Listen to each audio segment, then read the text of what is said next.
Bonjour à tous, aujourd'hui nous allons parler de Mars, la planète rouge, qui, ce 13 mai 2020 à 4h17, ira rendre visite au signe des Poissons. Elle séjournera dans ce secteur du zodiaque jusqu'au 28 juin. Mars, c'est le dieu de la guerre. Il était vénéré et honoré par les Romains bien plus qu'il ne l'était chez les Grecs sous le nom d'Arès.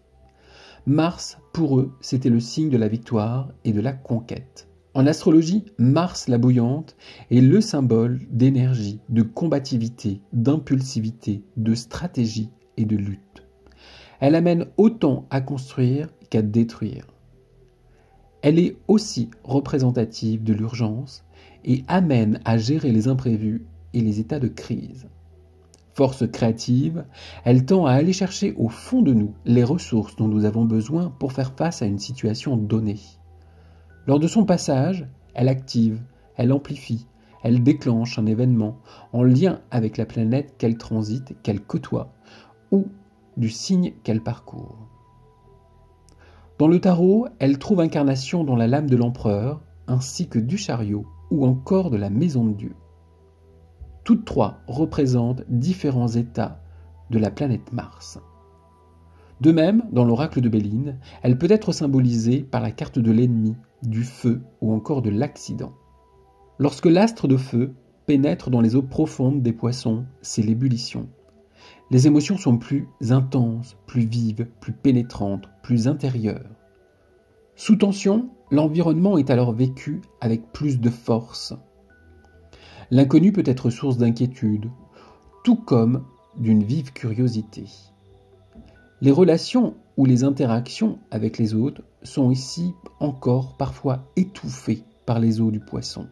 Les émotions peuvent parfois avoir du mal à sortir.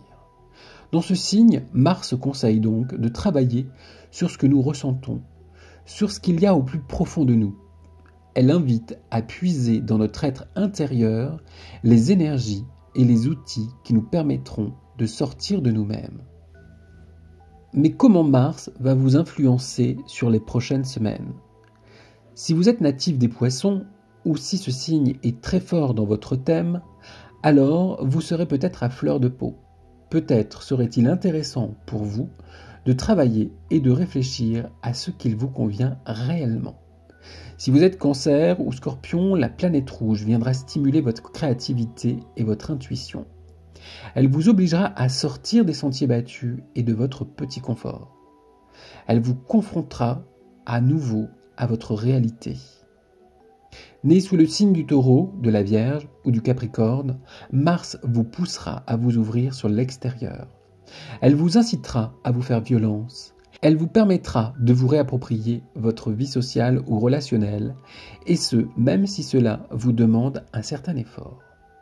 Si vous êtes du signe du Verseau ou de la Balance, alors toute votre énergie devra être tournée vers votre activité ou votre quotidien.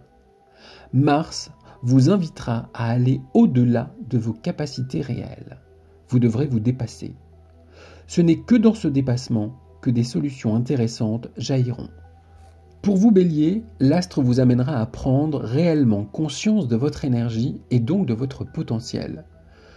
Vous devrez canaliser votre énergie, la structurer autrement, tout comme vous devrez apprendre à faire mûrir un projet ou une relation. Pour les Lions, ce nouveau cycle martien retentira comme un besoin de faire le point, ou comme la nécessité de remettre les compteurs à zéro. Pour finir, les Sagittaires et les Gémeaux connaîtront très certainement une période intense, rythmée de tension et de stress. Ils devront appréhender au mieux leur réalité en restant le plus possible zen et patient. Au plaisir de vous retrouver autour d'un futur point astro. N'hésitez pas à le liker et à le partager si ce dernier vous a plu. Je vous dis à très bientôt.